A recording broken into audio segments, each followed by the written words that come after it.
తాగి రావడం, నిత్యం భార్యా పిల్లలను వేధించడం, మందు కిక్కులో భార్యా పిల్లల్ని కొట్టడం, ఇది మందుకు బానిసైన ఓ తాగుబోతు డైలీ కార్యక్రమం.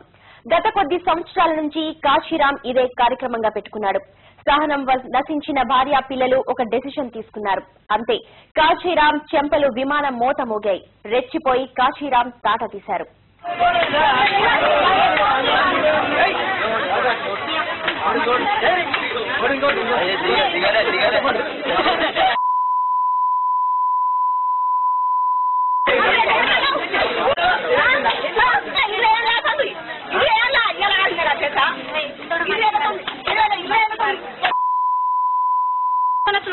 ఎప్పుడో పోతుండే